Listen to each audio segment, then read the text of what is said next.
Transgender representation in media has always been a troubling topic. In more recent years, sometimes we get absolutely fantastic trans representation, both in-depth or just casually. Characters that help truly normalize the idea of being transgender. And then we have the majority of transgender representation, pandering, poorly written, played up for jokes in a harmful way, or just shoehorned in and then becoming the focus of all the marketing. It's fair to say that while representation for LGBTQ people in the media has gotten better, it's still really not that good overall, and transgender representation can just be abysmal a lot of the time. Video games are a good example of this. While trans representation has absolutely gotten better, Jesus Christ, most of it is absolutely terrible. However, like I said, this has gotten better. It just took several decades. So let's get started looking back at the most notable trans representation in video game history. The very first transgender character in a video game starts in 1988, with the American version of Super Mario Bros. 2.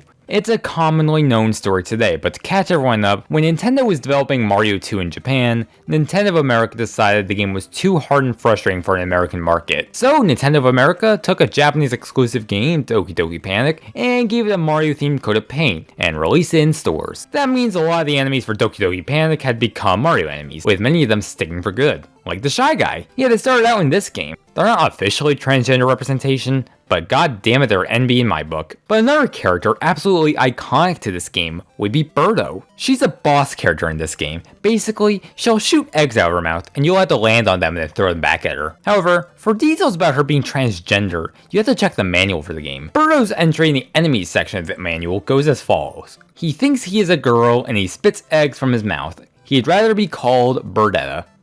Jesus Christ, poor Birdetta. Yeah, this is gonna be a trend from here on out. Trans representation being played up for laughs. I understand this was a different time. 1988 was a far less accepting time, but I don't really care. It was wrong then, just like it's wrong today. This blatant transphobia doesn't get a pass from me at any capacity. Like, they confirm her to 100% be a transgender woman in the most painfully transphobic way possible. Later games kinda downplay the fact that she's trans, but never retcon it. Some games would just try to avoid referencing her gender at all. Sometimes she's referred to as being of indeterminate gender, but overall her gender identity has been downplayed. At least here in America. In Japan, I found the transphobia from Mario 2 continuing on for years onwards. In the Japanese manual for Super Mario Advance, for example, Birdo's entry roughly translates to, thinks she's a girl and feels good one called Kathy. Take the mega from the mouth and throw it. As of 2023, while America will gender her correctly most of the time and use she/her pronouns for her, Japan will consistently misgender her and use he/him pronouns for her. Gross. Do better, Nintendo. Other regions just seem to kind of decide at random, like the UK version follows the transphobia approach of the Japanese versions. Knowing the treatment trans people face in the UK, that sounds par for the course, honestly. However, one game actually directly acknowledges the fact that she's trans in a certain mission. In the Japanese exclusive game Captain Rainbow, there's a mission where Birdo is locked up in jail for allegedly going into the wrong bathroom despite being a woman, with the jail keeper claiming she's a boy. You then have to grab a, certain item to help get her out of jail.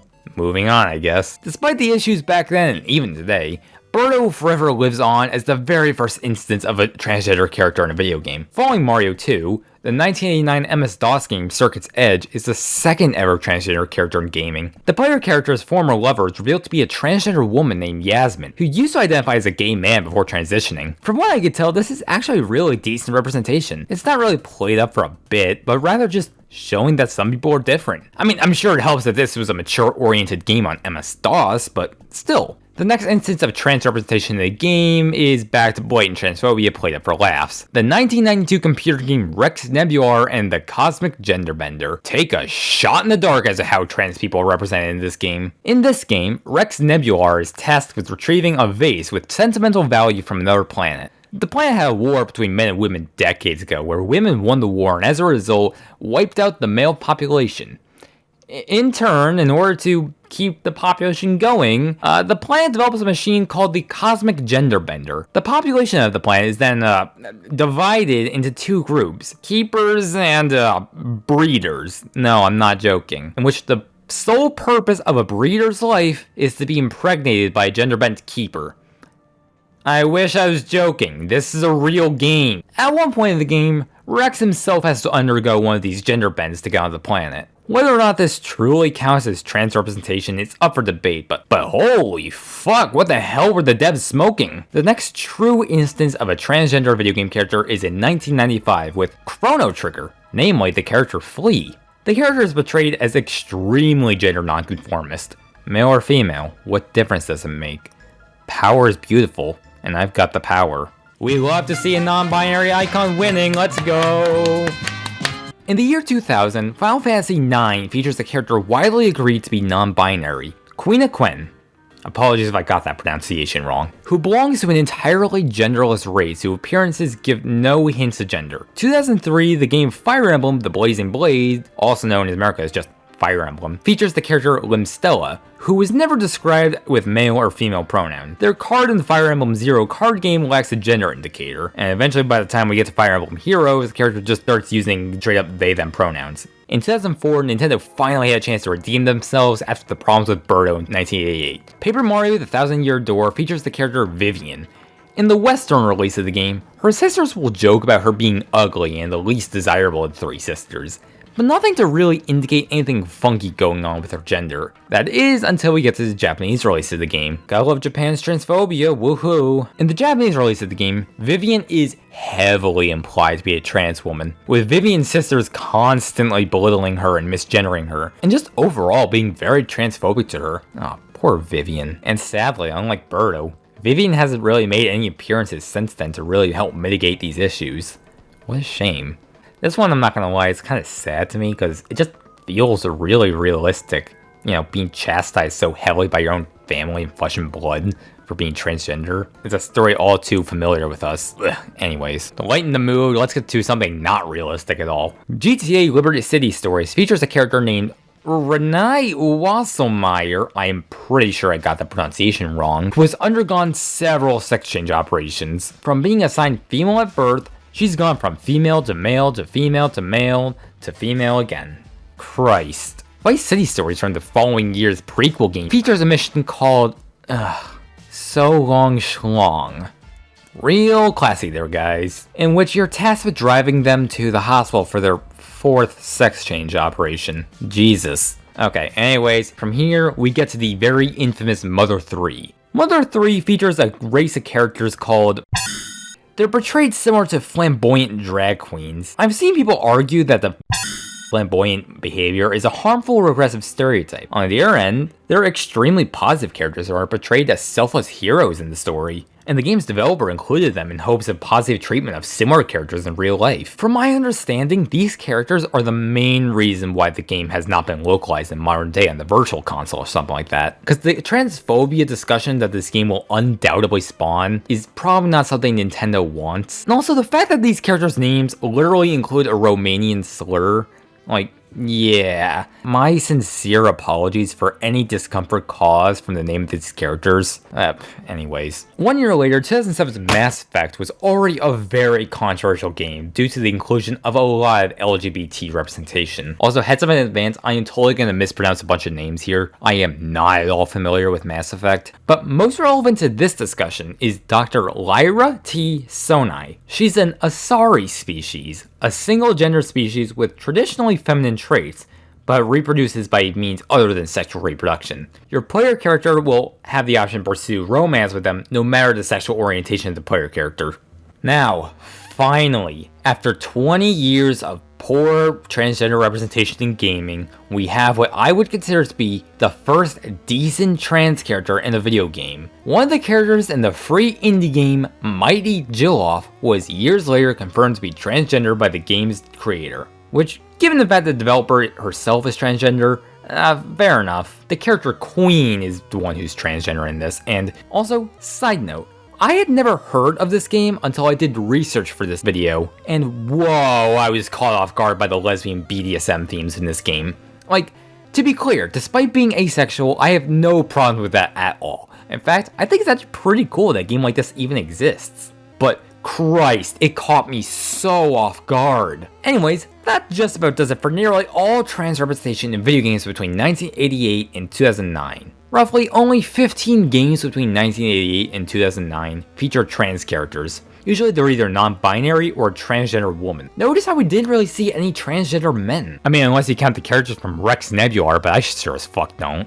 From 2010 onwards, trans representation gets way better, and help from the increased acceptance towards trans individuals. Due to the high amount of these characters though, we may not be able to get to all of them today, but we certainly will get through most of them. Pardon me if I go a little fast on these or brush through the details. We have a lot of ground to cover, so I will not be able to dedicate as much time to researching them as others. Anyways, let's go. The game Nier features the character Kane, who's intersex but identifies as a woman. The game Catherine features the character Erica Anderson, who's a trans femme waitress, and she's 100% gender envy, holy fuck. Going in, I was planning to avoid Flash games, however, I discovered this one game which is too fascinating not to include. The game is called Dysphoria. It's developed by the same creator as Mighty Jill-Off, surprisingly, but it's nothing like Mighty Jill-Off. It's meant to be an autobiographical recount of the game's creator, Anna Antropy's experience with HRT and medical transitioning, and the journey it takes you on. I genuinely highly recommend all trans women on HRT play this game. As I've recently started HRT, this game really resonated with me on an emotional level. This is a beauty of a gem, and honestly, just a rare gem in the pile of games I've had to go through today. And like I said, it was made by the same dev as Mighty Jill-Off, which we mentioned earlier.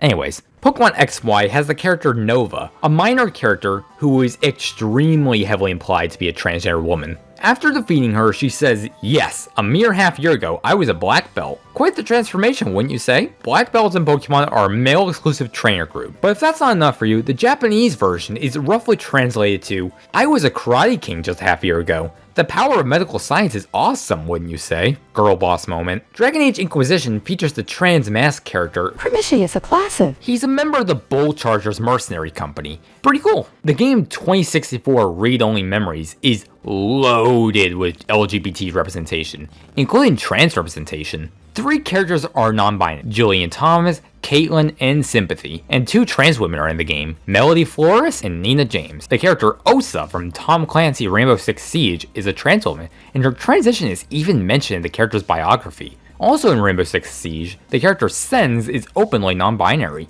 Undertale has quite a few trans characters to go over, so let's go over them one by one.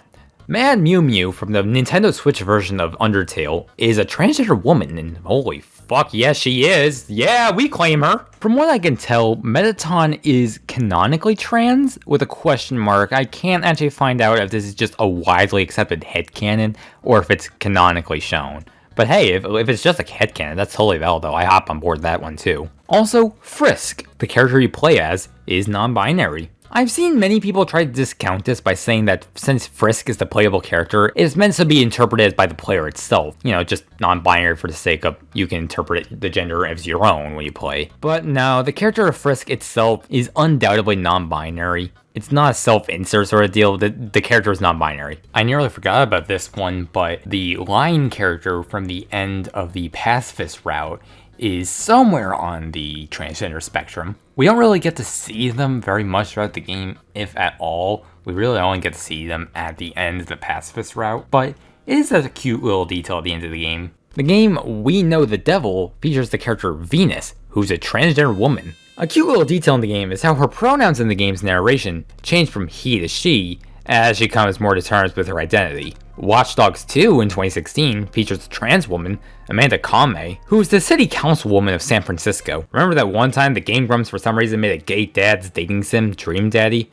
Well, one of the men you can pursue is Damien Bloodmarch, a gay transgender man.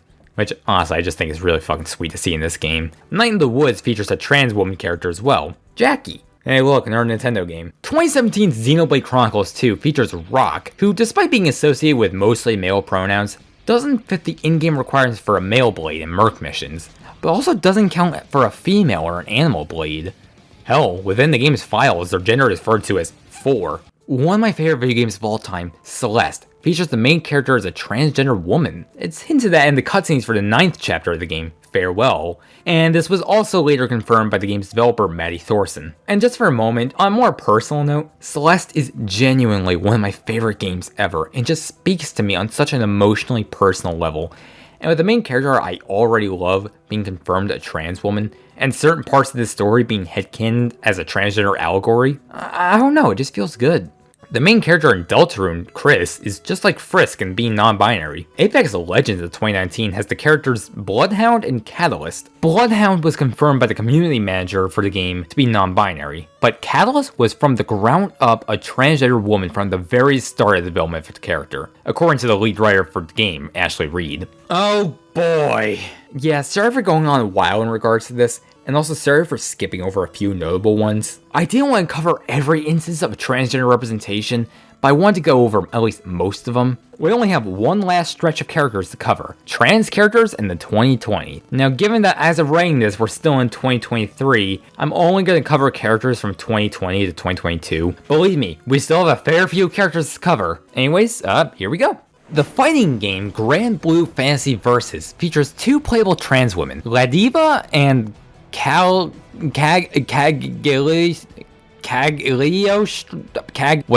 this one.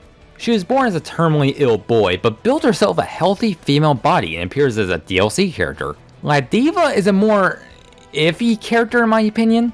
She's a trans female playable character in this game, but she notably has a very visible goatee. I don't know much about this game, so maybe it's played off very respectfully, but this kind of comes off as a little transphobic-ish. I don't really know. At least we have the other one that I can't pronounce. I like her a lot, she's very gender envy. In 2020, we got the game Tell Me Why, which, from my understanding, is the very first AAA game entirely about a transgender character and their experiences being trans. I haven't played much of it, so apologies if I get some information wrong. I don't know if you've picked up on this yet. Whenever we get some transgender representation, either some flavor of non-binary or just a transgender woman, with varying degrees of successfully broaching the subject. Tell Me Why is about Tyler, a transgender man, traveling back to his childhood home with his twin sister, Allison, and the episodic games about them coming to terms with their upbringing. I've seen some clips of this game online, and from what I could tell, they really handled the subject masterfully, which is absolutely lovely. I might play this one down the line. However, I've been warned that it's somewhat potentially triggering to trans individuals just due to how realistically its themes are portrayed, so word of warning I suppose. Bug Snacks. This game surprisingly features a fair bit of LGBTQ representation. In terms of trans characters, we have Floofty, a non-binary character using they/them pronouns. Hell yeah. One of the most infamous games of 2020 and the most infamous game with trans representation in my opinion, The Last of Us Part 2. Bear with me here as I've never actually been a fan of The Last of Us in any capacity, so I haven't played The Last of Us Part 2, but I'm really only interested in covering the transgender representation aspect of this game's controversy. I've ever seen people trying to boycott this game over the trans representation alone, which like, bro, grow the fuck up, holy shit. Anyways, The Last of Us Part 2 features a trans masked character, Lev. Lev is hunted down by the Seraphites in the game, who very frequently misgender and deadname him. From my very limited perspective of just reading how this happens in the game, I think it's quite interesting. From my understanding, the Seraphites aren't exactly the good guys in this game, so it wouldn't surprise me if they're also transphobic, so like, this kind of gets a pass from me in my opinion, but I definitely understand why people were so up in arms about it. 2021's Guilty Gear features the characters Testament and Bridget, who are non-binary and transcend respectively. And then finally, we get to 2022, in which I stumbled across the perfect game with trans representation to end off with. The game is called, and I'm not kidding, 1, 2, 3, 4! Now that's a title. Honestly, this game looks so fascinating to me. The game is about these furry lesbian characters, and the game seems to deal with themes of mental health and navigating through love. I genuinely may have to look into playing this game down the line. The trans representation in this game is two characters who are both trans women. One of the main characters, Melody Amaranth, and another character named Claire Higsby. And that was a comprehensive crash course on the vast majority of all trans representation in gaming. I mean, starting in the 2010s, we had a lot to talk about. Especially with society accepting trans individuals far more than they ever have. But a lot of the time, trans representation stems from either A, the game being an indie game and no meddling executive to help second guess things, or B, just the standard Pride Month behavior trying to cash in on a social movement rather than actually trying to give a shit about things. Like, for example, I'm sure people working on the transgender character for Apex Legends did indeed care about such a thing, but I cannot possibly imagine that Respawn Entertainment or EA themselves really gave that much of a shit. But on the other hand, I can't necessarily discount progress that much. Things do seem to be getting a lot better for representation, just media in general. And that's fantastic, obviously. Anything to make it so people can see themselves in the characters they play as is obviously a good thing. But it's a double-edged sword in a lot of ways. I'm happy we're getting as much representation as we are getting, but I kinda wish these companies would go a step further. Not to mention, so many of these companies will treat their employees terribly and support transphobic entities in the real world, and then turn around and announce their support with a minor game edition. Regardless, at the very least, this is a very fun discussion to have about this sort of thing. Happy Pride Month. The downside